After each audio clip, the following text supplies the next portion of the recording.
कितनी बड़ी चाहिए? कन्हैया बोले जब हम गैया चराए बे जाए तो बहू को जेब में धल ले जाए, इतनी सी चाहिए। मैया बोली दारी के गुड़िया की बात कर रहे हो? बोल गोविंद भगवान की ऐसे ही कन्हैया गुड़िया बना के दे दे खुश। तो कन्हैया की लीला बड़ी विचित्र है। भगवान सब सखाओं को छोड़ के गए और काली देह में कालिया नाम को अनन्य लीला कर भगवान ने उनसे कहा कि तुम निकल जाओ यहाँ से। बोले कहाँ जाए? बोले रमणक द्वीप, वहां मुझे गरुण खा जाएगा। भगवान बोले आज से नहीं बोलेगा। गेंद भी ली, पुष्प भी लिए, नांग नांगनियां दोनों भगवान को प्रणाम करते हैं और नांग के फन पर नृत्य करते हुए हमारे गोविंद यमुना को पार करते हैं। सारे ब्रजवासी रो रहे हैं, व्याकुल हैं यशोदा मैया। और जब बांसुरी की धुन सुनी है, अरे मैया यशोदा तेरो कन्हैया आए गयो, देख तेरो लाला आ गयो, मैया देख तेरो कन्हैया आए गयो। दौड़ करके यशोदा मैया ने लाला को अंक में भर लिया, फपक फपक के रोने लगी। कहाँ गए थे तुम? इतना विशेला पानी है गोविंद, अरे क्यों गए थे इसमें? कन्हैया बोले मैया वो तो मेरो मित्र है। हाँ चिंता न करो। तो ये काली दे लीला क्या है? सारे ब्रजवासी आते हैं ब्रज में। देखो यमुना है भक्ति, कालिया नाम है अहंकार। आज ब्रह्म रूपी कृष्ण ने भक्ति रूपी यमुना से अहंकार रूपी कालिया नाम को निकाल के बाहर कर दिया। बोल गोविंद भगवान की। सखियां नहाने के लिए जाती हैं ब्रह्म मुहूर्त में। हेमंते पृथ्वे मासे नंद ब्रज कुमारिका चेरूर हविष्यम भुंजानाम कात्यायनी अर्चन व्रतम। सखियां नहाने के लिए जाती हैं, ब्रह्म मुहूर्त में जाती हैं और अपने वस्त्र रख देती हैं और यमुना में स्नान करती हैं और कात्यायनी माँ की मूर्ति बनाती है। देखो एक निष्ठ होना चाहिए, निंदक नहीं। हम भगवान नर्मदेश्वर को मानते हैं तो ये नहीं राम जी की बुराई करें, कृष्ण की बुराई करें, ना ना ना।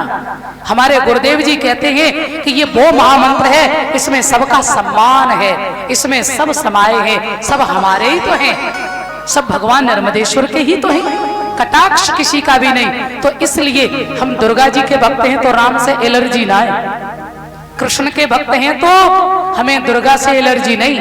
इसलिए निंदक नहीं, एक निष्ठ बनिए। कात्यायनी महामाये महायोगिनिधीश्वर नंद गोप सुतम देवी पति में कुरुते नमः। नहाती हैं, कात्यायनी की पूजा करती हैं और मांग किसे रही? हे कात्यायनी मैया, नंद गोप सुतम देवी पति में कुरुते नमः। अरे मैया जो नंद को छोना कन्हैया है वो हमें पति रूप में प्राप्त हो। पूजा कर रही कात्यायनी की और मांग रही कृष्ण को। ऐसे ही आप किसी भी मंदिर में जाएं, चाहे राम जी के मंदिर में जाए, चाहे कृष्ण के मंदिर में जाए, चाहे दुर्गा मैया के मंदिर में जाए, चाहे हनुमान के मंदिर में जाए, लेकिन उन सबको प्रणाम करो। पर करो कैसे? ओम श्री साई नर्मदेश्वर प्रणाम, ओम श्री साई नर्मदेश्वर महादेव प्रणाम। क्योंकि उनको भी प्रणाम, उनके माता पिता को भी प्रणाम, तो हमारा भी सम्मान, उनका भी सम्मान। तो कभी ऐसे प्रणाम नहीं और किसी से दूरियां नहीं, सबको प्रेम करो और मानो एक को। ओम श्री साई नर्मदेश्वर महादेवाय नमः। सम्मान सबका पर निष्ठा एक में। किसमें? सदगुरुदेव के चरणों में, श्री महामंत्र में, श्री साई नर्मदेश्वर भगवान के चरणों में। सुखदेव जी कहते हैं कन्हैया ने बहुत समझाया गोपियों को, तो गोपियां बोली बड़े ब्रह्म ज्ञानी हो। कन्हैया बोले तुम वस्त्रहीन होकर के नहाती हो, अच्छी बात नहीं, बहते जल में वरुण देव का वास होता है, इसलिए ऐसे मत नहाया करो। गोपियां बोली ना सार सवेरे 4 बजे ब्रह्म मुहूर्त में कौन देखे हमें, मैं तो ऐसे ही नहाऊंगी बताओ। सो एक दिन कन्हैया गए, सबके वस्त्र चुराए और कदम की डाल पे जाए के बैठ गए। सब सखियां खड़ी कन्हैया से कह रही हैं लाला मेरे वस्त्र दे जाओ, कन्हैया मेरे वस्त्र दे जाओ। पर ध्यान रखना, सुखदेव जी कहते हैं राजन, भगवान कृष्ण जो है जब जब भगवान आए हैं तो धर्म की स्थापना के लिए आए हैं। पर ध्यान रखना, धर्म संस्थापनार्थाय संभवामि युगे युगे। एक धर्मी पुरुष का ये कहाँ का लक्षण है जो पराई स्त्रियों के वस्त्र चुराए? पराई स्त्रियां नहा रही हैं, उनके वस्त्र चुराना ये कोई अच्छी बात है?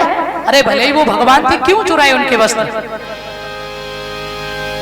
पराई स्त्रियों को वस्त्रहीन देखने के लिए? सुखदेव जी कहते हैं राजन सावधान, इसके कई कारण है। पहली बात तो यह है कि भगवान कन्हैया ने जब गोपियों के वस्त्र चुराए उस समय भगवान की उम्र थी केवल 7 वर्ष की, और 7 वर्ष के बालक के अंदर कोई काम भावना नहीं होती है। और दूसरी बात, समर्थ कौन है दोष गुसाई। हाँ जी, क्योंकि भगवान के आगे सारी दुनिया नग्न है, उनके सामने हजारों वस्त्र पहले फिर भी निर्वस्त्र। हाँ, उसने तो मुझे बनाया है, वो मेरा कारीगर है, मेरा परमेश्वर है, उसके सामने सारी दुनिया नग्न है। केवल संसार में सुशोभित करने के लिए इस काया को ये नाना वस्त्र धारण करते हैं, पर भगवान के आगे सभी दुनिया नग्न है। और तीसरी बात यह है कि भगवान कन्हैया ने काऊ के लहंगा परिया ना चुराए। फिर कृष्ण है ब्रह्म, गोपी है जीव, और वस्त्र है अविद्या। ब्रह्म रूपी कृष्ण ने जीव रूपी गोपी के अविद्या रूपी वस्त्र का हरण किया और उनमें ज्ञान भर के उन गोपियों को पुनः वापस कर दिए। ये है चीर हरण लीला। बोल सच्चिदानंद भगवान की। हाँ हाँ हाँ, घर घर में एक दिन मीठे पकवान बन रहे हैं। भगवान कन्हैया ने कही मैया यशोदा भी पकवान बना रही है। मैया जी कौन को बना रही है? एक पकौड़ी दे दे। सो हाँ भैया गोवर्धन, जला गोवर्धन रखो। सबसे पहले हमारे परीक्षित महाराज पूजन करें और उसके बाद में अभी माताएं बैठी रहेंगी, अभी खड़ी नहीं होंगी। श्री सुखदेव जी महाराज सावधान करते हैं। यशोदा मैया से बोले मैया हमें भूख लगी, एक पकौड़ी दे।